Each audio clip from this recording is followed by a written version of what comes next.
محمد اظہر صدیق official کے ساتھ محمد اظہر صدیق حاضر خدمت ہے. ویسے چھٹی کا دن ہے آج، 1 مئی ہے. جوڈیشل ایکٹیویزم پینل، محمد احمد، ہماری کئی NGOs جو اس کام کو بڑے احسن طریقے سے کر رہی ہیں. آج ہی ہم نے ایک تازہ، یعنی ایک تو ہم 1 مئی کے حوالے سے بات کرنا چاہیں گے، دوسرا صحت کے نظام کے حوالے سے جو باتیں ہو رہی ہیں، جو شہباز شریف صاحب کمانڈر بننے کی کوشش کر رہے ہیں اور بتا رہے ہیں پتہ نہیں انہوں نے کیا کچھ اچیو کر لیا یا کیا چل رہا ہے. تیسرا اس کا حل کیا ہے. نہیں، پہلی تو بات ہم بتاتے چلیں، 1 مئی تو کسی کو بھولنا نہیں چاہیے. پاکستان جیسے ممالک میں کچھ NGOs، کچھ ایسے لوگ جن کا ایجنڈا کچھ اور ہوتا ہے، مزدوروں کے نام پر پتہ نہیں کیا کچھ کرتے ہیں، اور جب ہم رزلٹ دیکھتے ہیں تو result at the end of the day کچھ نہیں ہے. یا تو آپ نے بہت بڑی کامیابیاں، کامرانیاں حاصل کی ہوں تو وہ نظر کم آتی ہیں. ٹھیک ہے، کچھ رول ان کا ہے اپنی جگہ پر. ریسنٹلی میں ایک چیز ذکر کرنا چاہوں گا. پہلے تو قوم کو اس حوالے سے میں بتاتا چلوں کہ تیل کی قیمتیں نیچے آ گئی ہیں، اور اس میں ہمارا بہت کریڈٹ ہے جوڈیشل ایکٹیویزم پینل کا. 2014 میں 13 میں جب گورنمنٹ ان کی آئی PMLN کی، تو آتے تیل کی قیمتوں پہ انہوں نے تقریباً 17% سیل ٹیکس کا نظام بدل دیا، اور یہ تقریباً 50% سے اوپر بھی سیل ٹیکس چلا گیا. 2014 میں تو کہا لاہور ہائی کورٹ میں آ کر کہ جناب قیمتیں ہم نیچے کر دیں گے، بجٹ ٹارگیٹ ہیں اچیو کر رہے ہیں، لیکن اس کے بعد یہ نہیں ہو سکا. اور جب موجودہ گورنمنٹ کے خط لکھتے رہے، لاہور ہائی کورٹ میں انٹرا کورٹ اپیل آج بھی پینڈنگ پڑا ہے، انہوں نے کم سے کم سیلز ٹیکس کا نظام 17% پر لے آئے ہیں. اور باقی پیٹرولیم ڈیولپمنٹ لیوی یا باقی چیزیں ہیں وہ ختم اس لیے نہیں ہو سکی کیونکہ اس میں سے اکثر جو آپ کے ٹیکسز یا لیویز سے پیسہ آتا ہے وہ national finance commission NFC award کے تحت صوبوں میں ڈسٹریبیوٹ ہوتا ہے اور میجر رقم جاتی ہے. کوشش کریں، لیکن اس کا ٹکل ڈاؤن ایفیکٹ جو ہے، یعنی یہ جو قیمتیں ہیں، پیٹرول بڑا کہا جاتا تھا پیٹرول کی قیمتیں ہر چیز مہنگائی بڑھتی ہے، تو مہنگائی یقیناً نیچے آنی چاہیے. ڈیزل کے بہت فرق ڈالا ہے، کرایوں میں فرق آنا چاہیے، اور جو کرایوں کی قیمتیں جو کرائے لیے جاتے ہیں لاہور سے باہر جانا یا باہر سے کسی شہر سے دوسرے شہر میں، وہ بھی کم ہونے چاہیے.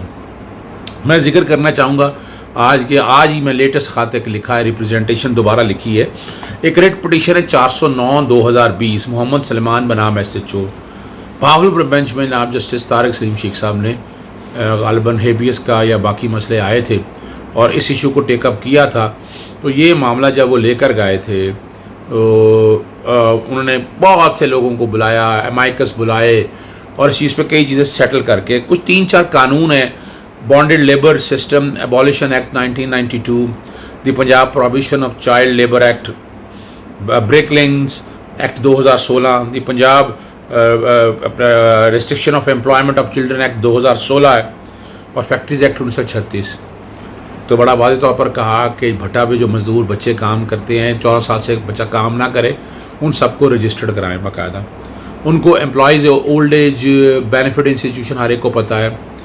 دوسرا Punjab social security institution PESSI کے حوالے سے ہے کہ ان کو آسانیاں کس طرح فراہم کرایا جائے، ان کا ایجوکیشن کا نظام کیسے بہتر کیا جا سکے. ڈسٹرکٹ ویجیلنس کمیٹی بنانے کا کہا گیا. یہ وہ ساری چیزیں کہیں گئی ہیں. یہ بنیادی طور پر فیصلہ آیا تھا 31 جنوری 2020 کو. اس پر عمل درآمد ابھی نہیں ہو رہا ہے، اور میں نے جوڈیشل ایکٹیویزم پینل کی طرف سے پہلا 20 فروری کو خط لکھا گیا صدر پاکستان کو، وزیر اعظم کو، گورنر کو، وزیر اعلیٰ پنجاب کو 17 مارچ کو، پھر 11 اپریل کو، آج 1 مئی کو بھی خط تحریر کر دیا گیا کہ کم از کم جو ہے نا بچوں کا جو بھٹے وغیرہ پہ مزدور پہ کام کرتے ہیں ان کے حقوق کو محفوظ کیا جا سکے. اس سلسلے میں کام بہتری کی طرف لیا جائے تاکہ یہ نظام کو بہتر ہو. ہم باتیں بڑی کرتے ہیں ہر گورنمنٹ، لیکن کوئی کام رزلٹ نہیں دے پائی. دوسرا اہم ایشو جو ہے نا وہ میں ہسپتالوں کے حوالے سے کہ وہ ایک پری پلانڈ تو ویسے دوست کہتے ہیں کہ جی باقاعدہ سلیکٹڈ، کہ جاوید چوئی صاحب اس طرح کے انٹرویو کرتے رہتے ہیں. یاد ہوگا حسین نواز کا انٹرویو بھی جب پاناما کے حوالے سے، تو اور وہ لکھے پڑے سوال، وہ باتیں اس طرح کی کرتے رہتے ہیں. اچھا نہیں لگتا کہ ہم غلط حقائق عوام کے سامنے. انہیں بڑا بتایا گیا پتہ نہیں ڈینگی میں کیا کر دیا. بھائی میرے سے زیادہ ڈینگی کون جاتا ہے. جب جوڈیشل ایکٹیویزم پینل نے 2010 اور 2011 کے اندر ریٹ پٹیشن دائر کی ہوئی تھی، سب سٹینڈرڈ سپرے تھے یہاں پر، آپ حیران رہ جائیں گے. اور اس وقت DG، اس وقت EDO تھے ڈاکٹر فیاض رانجھا صاحب. اور کمال کی بات ہے احد چیمہ صاحب اس وقت DCO لاہور تھے جو ان کے بڑے چہیتے ہیں, اور آفتاب سلطان صاحب تو ایڈیشنل انسپیکٹر جنرل تھے. ان کو انکوائری لگائی لیکن سارا کچھ مٹی کا اپنا ردی کے ڈھیر میں پھینک دیا گیا, اور وہی آفتاب سلطان ہے جنہیں بعد میں ہیڈ بنایا گیا IB کا. میں یہ ریکارڈ کی چیزیں بتا رہا ہوں. اور یہ بھی بتاتا چلوں کوئی تقریباً 300 کے قریب ہم وہاں تھے ڈھینگی سے, جو کہا پتہ نہیں شہباز نے کیا کام کر لیا. وہ تو بھلا ہو سری لنکنز کا کہ وہ یہاں آئے. لاہور ہائی کورٹ جو بار بار اس معاملے کو مانیٹر کر رہی تھی, دیکھ رہی تھی, سخت اقدامات کا کہہ رہی تھی, ورنہ تو انہوں نے تو آج تک بنیادی حق نہیں کیا. یہی بتاتا چلوں صحت کی نظام جتنا صحت پہ ان لوگوں نے تباہی کی ہے کسی نے نہیں کی. ثبوت میرے پاس ہیں. آپ کو یاد ہوگا خسرے سے بھی یہاں لوگ مرے تھے, میزلز. کبھی سوچ سکتا ہے یہاں پہ میں پنجاب کا ذکر کر رہا ہوں, جائیں گوگل سرچ کریں آپ نکال لیں گے. پھر یہاں ہم نے دیکھا وہ ٹائنو سیرپ اور کھانسی کے شربت سے لوگ مرے. یہ ریکارڈ کی چیزیں ہیں ساری. ہمیں کوئی مشکل کام نہیں ہے, ہماری یادداشت کمزور ہے اور ہم چیزیں بھول جاتے ہیں. ہمیں بھولنا نہیں چاہیے ان چیزوں کو. یہ ریکارڈ کی بات ہے. اور میں ایک اور بات چلوں, یہ بھی میں چیلنج کر رہا ہوں شہباز شریف صاحب کو, بڑی باتیں کرتے ہیں. میں نے لاہور ہائی کورٹ میں یہ معاملہ سارا رہا, وینٹیلیٹر کا معاملہ اٹھایا تھا.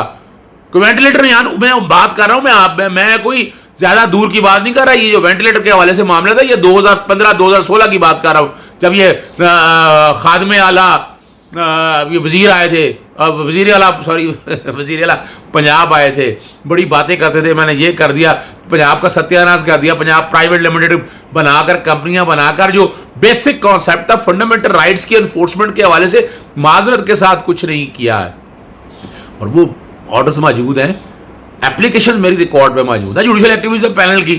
وینٹیلیٹر کا بھی یعنی اندازہ لگائے ہم یہ کرونا وائرس تو آج وینٹیلیٹر کے حوالے سے بات تو اس وقت ہو رہی تھی کہ وہاں جب خسرے کی وبا کے حوالے سے یہ معاملہ بہت زیادہ پھیلنے لگا تو ان دنوں کی بات ہے.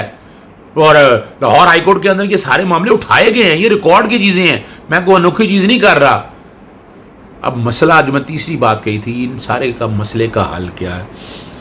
میں بڑا سخت مخالف ہوں 18ویں ترمیم کا. آج جو باتیں ہو رہی ہیں یہ میں نے آج یہ بنیادی طور پر تو شروع میں نے ہی کیا تھا.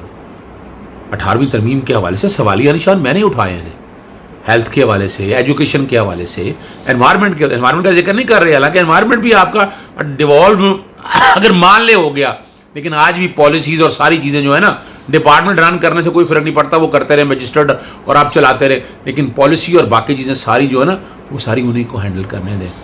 یہ بیسیکلی ہیلتھ سیکیورٹی کا ایشو ہے. ہمارے ہاں جیسے ادویات کی رجسٹریشن اور اس کے حوالے سے قانون بنا, drug regulatory authority of Pakistan, تو صوبوں کے پاس ریزالو ہو گیا تھا, لیکن آئین کے آرٹیکل 143 144 کے تحت ریزولوشن قرارداد پاس ہوئی اور یہ معاملہ گیا وفاق کے پاس. وفاق نے قانون سازی کی. اب بھی ضرورت ہے نیشنل ہیلتھ اتھارٹی کے نام پر, پاکستان ہیلتھ اتھارٹی کے نام پر ایک بہت بڑی NDMA کے طرز پر یہ بنے, جو یہ سارے جو ہیلتھ کے جو مسائل ہیں, سیکیورٹی ہے, یہ فنڈامنٹل رائٹس کی انفورسمنٹ آرٹیکل 9 14 کی بات ہے, 38 کی بات ہے, انفورسمنٹ کی بات ہے, تو آپ کو سخت ایکشن لینے ہیں اور یہ وفاق کے ذمہ رہنے دے خدا را, تاکہ ایک ہی طرح کا نظام آئے سامنے اور ایک ہی طرح سے مسائل حل ہیں. وہ علیحدہ بات ہے, نیشنل فائنانس NFC ایوارڈ پہ میں علیحدہ کسی دن گفتگو کروں گا, لیکن آج یہ باتیں کرنا بہت ضروری ہے کیونکہ ان سب کا تعلق عوام سے ہے, اور زیادہ تر غریب عوام سے ہے جن کو ہسپتال کی سہولیات نہیں. میں اس وقت مذاکراً بات کہا کرتا تھا کہ 350 ارب کی میٹرو اورنج بنا دی ہے, اسی میں لوگ علاج کرایا کریں گے, دانت اسی میں ٹھیک کرائیں گے, اسکول پڑھیں گے اسی میں ہی.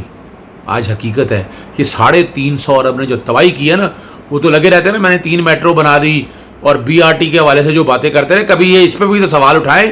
350 ارب روپیہ جھونک دیا ہے پنجاب کا, اور وہ PKLI ایک ہسپتال بنا کے کہ لیبر وہاں حال کیا ہے, بجائے ہسپتالوں کی پوزیشن امپروو کرنے کے لیے وہاں کہنے کہ پتہ نہیں کیا تیر مارا ڈاکٹر سعید, پتہ نہیں کس کس کو اٹھا کر لے گیا ہے, اور جو کرپشن کا انبار وہاں بھی لگا ہے وہ بھی ریکارڈ کی چیزیں موجود ہے. آپ کو یہاں ایک ہیلتھ اتھارٹی تمام صوبوں کو اکٹھے ہوں اس معاملے پہ, خدارا فیڈریشن کو بچائیں, یہ انا کا مسئلہ چھوڑ دیں.